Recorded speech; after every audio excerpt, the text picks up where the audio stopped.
A reading from Lamentations. The Lord has consumed without pity all the dwellings of Jacob. He has torn down in his anger the fortresses of daughter Judah.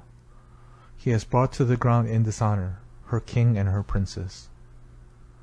On the ground in silence sit the old men of daughter Zion. They strew dust on their heads, and gird themselves with sackcloth. The maidens of Jerusalem bow their heads to the ground. Worn out from weeping are my eyes. Within me all is in ferment. My gall is poured out on the ground, because of the downfall of the daughter of my people. As child and infant faint away in the open spaces of the town. In vain they ask their mothers, "Where is the grain?" as they faint away like the wounded in the streets of the city, and breathe their last in their mother's arms. To what can I liken or compare you, O daughter Jerusalem? What example can I show for your comfort, virgin daughter Zion? For great as the sea is your downfall. Who can heal you? Your prophets had for you false and specious visions. They did not lay bare your guilt to avert your fate. They beheld for you in vision false and misleading portents. Cry out to the Lord. Moan, O daughter Zion. Let your tears flow like a torrent day and night. Let there be no respite for you, no repose for your eyes. Rise up, shrill in the night, at the beginning of every watch. Pour out your heart like water in the presence of the Lord. Lift up your hands to him for the lives of your little ones, who faint from hunger at the corner of every street. The word of the Lord. Thanks be to God. The responsorial psalm is, Lord, forget not the souls of your poor ones.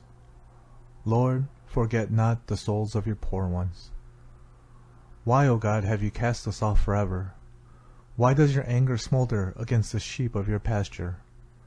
Remember your flock, which you built up of old, the tribe you redeemed as your inheritance, Mount Zion, where you took up your abode. Lord, forget not the souls of your poor ones. Turn your steps toward the utter ruins, toward all the damage the enemy has done in the sanctuary. Your foes roar triumphantly in your shrine. They have set up their tokens of victory. They are like men coming up with axes to a clump of trees. Lord, forget not the souls of your poor ones. With chisel and hammer they hack at all the paneling of the sanctuary. They set your sanctuary on fire. The place where your name abides they have razed and profaned. Lord, forget not the souls of your poor ones. Look to your covenant, for the hiding places in the land and the plains are full of violence. May the humble not retire in confusion. May the afflicted and the poor praise your name. Lord, forget not the souls of your poor ones. The Gospel according to Luke. Each year, Jesus' parents went to Jerusalem for the feast of Passover, and when he was 12 years old, they went up according to festival custom. After they had completed his days, as they were returning, the boy Jesus remained behind in Jerusalem, but his parents did not know it. Thinking that he was in the caravan, they journeyed for a day, and looked for him among their relatives and acquaintances. But not finding him, they returned to Jerusalem to look for him. After 3 days they found him in the temple, sitting in the midst of the teachers, listening to them and asking them questions. And all who heard him were astounded at his understanding and his answers.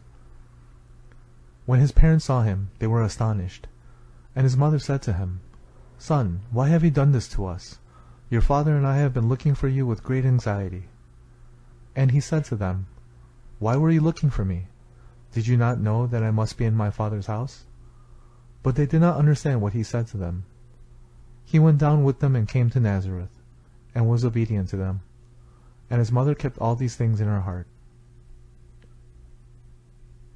The Gospel of the Lord. Praise to you, Lord Jesus Christ.